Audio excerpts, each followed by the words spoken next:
सर्दियों के दिन थे। मैं अपने मायके गई हुई थी। मेरे भैया भाभी के साथ ससुराल गए थे और घर में मैं, मम्मी और पापा थे। उस दिन ठंड बहुत थी। मेरा दिल कर रहा था कि आज कोई मेरी गर्म को खुदाई कर दे। मैं दिल में सोच रही थी कि कोई आए और मेरी खुदाई करे कि अचानक दरवाजे की घंटी बजी। मैंने दरवाजा खोला तो सामने चार आदमी खड़े थे, एकदम तंदुरुस्त और चौड़ी छातियां।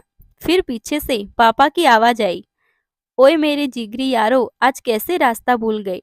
वो भी हंसते हुए अंदर आ गए और पापा को मिलने लगे। पापा ने बताया कि हम सब आर्मी में इकट्ठे ही थे। एक राठौड़ अंकल, दूसरे शर्मा अंकल, तीसरे सी अंकल और चौथे राणा अंकल, सभी एक्स आर्मी मैन हैं। वो सभी मुझे मिले और सभी ने मुझे गले से लगाया। गले से क्या लगाया, सबने अपनी छाती से मेरे ठोकरों को दबाया। मैं समझ गई कि ये सभी ठकरी है। अगर किसी को भी लाइन दूंगी तो जट से पट जाएंगे। मैं खुश हो गई कि कहा एक औजार मांग रही थी और कहा चार चार औजार आ गई। पापा उनके साथ अंदर बैठे थे और मैं चाय लेकर गई। जैसे ही मैं चाय रखने के लिए झुकी तो साथ ही बैठे राठौड़ अंकल ने मेरी पीठ पर हाथ फेरते हुए कहा, कोमल बेटी, तुम बताओ क्या करती हो। मैं चाय रखकर राठौड़ अंकल के पास ही सोफे के हत्थे पर बैठ गई और अपने बारे में बताने लगी। साथ ही राठौड़ अंकल मेरी पीठ पर हाथ चलाते रहे और फिर बातों बातों में उनका हाथ मेरी कमर से होता हुआ मेरे तक पहुंच गया। यह बात बाकी फौजियों ने भी नोट कर ली, सिवाय मेरे पापा की। फिर मम्मी की आवाज आई तो मैं बाहर चली गई और फिर कुछ खाने के लिए लेकर आई। फिर रात को जब मैं झुककर नाश्ता परोस रही थी तो उन चारों का ध्यान मेरे की तरफ ही था और मैं भी उनके थैले में हलचल होती देख रही थी। अब फिर मैं राठौड़ अंकल के पास ही बैठ गई ताकि वो भी मेरे दिल की बात समझ सके।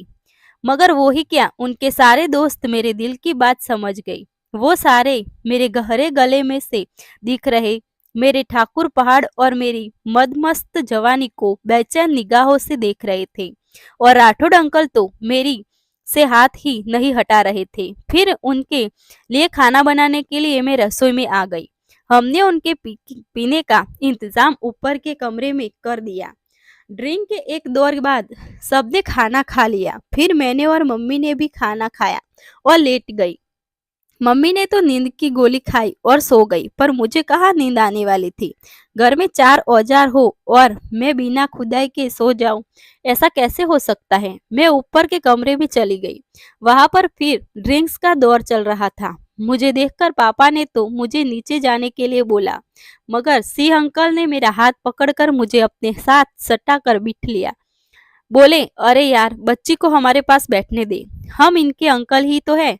तो पापा मान गए और सारे अंकल मुझे फौज की बातें सुनाने लगे। फिर वो सभी पीते रहे, मगर वो सभी पापा को बड़े बड़े ग्लास में ड्रिंक दे रहे थे और खुद छोटे छोटे ले रहे थे। मैं समझ गई कि वो चारों पापा को जल्दी लुढ़काने के लिए चक्कर में है। फिर सी अंकल ने भी अपना कमाल दिखाया शुरू कर दिया। वो मेरी पीठ पर बिखरे मेरे बालों में हाथ घुमाने लगे। जब मेरी तरफ से कोई विरोध नहीं देखा, पहाड़ों पर भी हाथ घुमाने लगे। पापा का चेहरा हमारी तरफ सीधा नहीं था, मगर फिर भी अंकल सावधानी से अपना काम कर रहे थे। फिर वो बगल में से हाथ घुसाकर को टंटोलने लगे, मगर अपना हाथ मेरी पर नहीं ला सकते थे क्योंकि पापा देख लेते तो सारा काम बिगड़ सकता था। उधर मेरा भी बुरा हाल हो रहा था। मेरा भी मन कर रहा था कि अंकल ठाकुरों को कस कर दबा दे। फिर मैंने अपनी पीठ पर बिखरे बाल कंधे के ऊपर से आगे को लटका दिए, जिससे एक ठाकुर मेरे बालों से ढंग गया। सी अंकल तो मेरे इस कारनामे से खुश हो गए। उन्होंने अपना हाथ बगल में से आगे निकाला और बालों के नीचे से मेरी मेरी तो आह निकल गई, मगर मेरे होठों में से दब गई। हमारी हरकतें पापा के दूसरे दोस्त भी देख रहे थे, मगर उनको पता था कि आज रात उनका नंबर भी आएगा। जब मेरा मन दोनों ठाकुरों को एक साथ का कर रहा था, मैं बेचैन हो रही थी, मगर पापा तो इतनी पी कर भी नहीं लुढ़क रहे थे। मैं उठी और बाहर आ गई और साथ ही सी अंकल को बाहर आने का इशारा कर दिया और पापा को बोल दिया, मैं सोने जा रही हूँ। मैं बाहर आई और अंधेरे की तरफ खड़ी हो गई। थोड़ी देर में ही सिंह अंकल भी फोन पर बात करने के लिए बहाने से बाहर आ गए। मैंने उनको धीमी सी आवाज दी। वो मेरी तरफ आ गई और आते ही मुझको अपनी में भर लिया और मेरे जोर जोर से लगे। फिर बड़े बड़े ठाकुरों को अपने हाथों में लेकर खेलने लगे। मैं भी उनके बैट के साथ खेलने लगी। अभी 5 मिनट हुई थी कि पापा बाहर आ गए और सिंह अंकल को आवाज दी, ओए सिंह यार, कहाँ बात कर रहा है इतनी लंबी, जल्दी अंदर आ। तो सिंह अंकल जल्दी से पापा की ओर चले गए। अंधेरा होने की वजह से वो मुझे नहीं देख सके। मैं वही खड़ी रही कि शायद अंकल फिर आएंगे, मगर थोड़ी देर में ही राणा अंकल बाहर आ गए और सीधे अंधेरे की तरफ आ गए, जैसे उनको पता हो कि मैं कहाँ खड़ी हूँ। शायद सिंह अंकल ने उनको बता दिया होगा।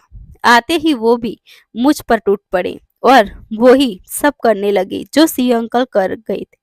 शायद सिंह अंकल ने उन्हें बताया होगा। मैं भी उनका बेखूबी साथ दे रही थी। तभी शर्मा अंकल की आवाज आई, अरे राणा तू चल अब अंदर, मेरी बारी आ गई।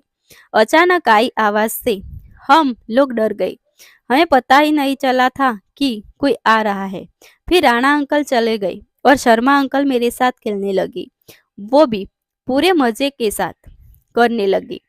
मैं जानती थी कि सारे फौजी अंकल मेरे साथ क्रिकेट का खेल खेलने के लिए बेताब है और मैं भी तो इसी का इंतजार कर रही थी कि कब मेरे पापा जल्दी से लुढ़के और मैं सारे अंकलों के साथ क्रिकेट खेल सकूं। ऐन वक्त पर वही हुआ कि इसी अंकल ने पापा को आखिरकार बुटका लिया और सारे के सारे मेरे पास दौड़े आए। सभी मेरे साथ खेलने के लिए उतावले हो रहे थे। सारे अंकल मुझे उठाकर कमरे में ले गए। फिर वो बोले कि हम सारे बारी बारी तुम्हारे साथ क्रिकेट खेलेंगे। तुम ही बताओ कि तुम सबसे पहले किसके साथ क्रिकेट खेलना चाहती हो। लेकिन मैं क्या कहती, मैं तो बहुत ही बेताब थी खेलने को। फिर भी मैंने सबसे पहले सिंह अंकल को ही चुना। उनका बैट तो बहुत ही बड़ा था। मैं डर भी रही थी और अंदर ही अंदर खुश भी हो रही थी। और इस तरह मैंने सभी के साथ क्रिकेट खेला। सभी ने बहुत ही अच्छी परफॉर्मेंस दी। आज तो मैं 3-3 पारियां खेलकर बुरी तरह से थक गई थी, लेकिन आज ही यह रात की क्रिकेट मुझे हमेशा याद रहेगी।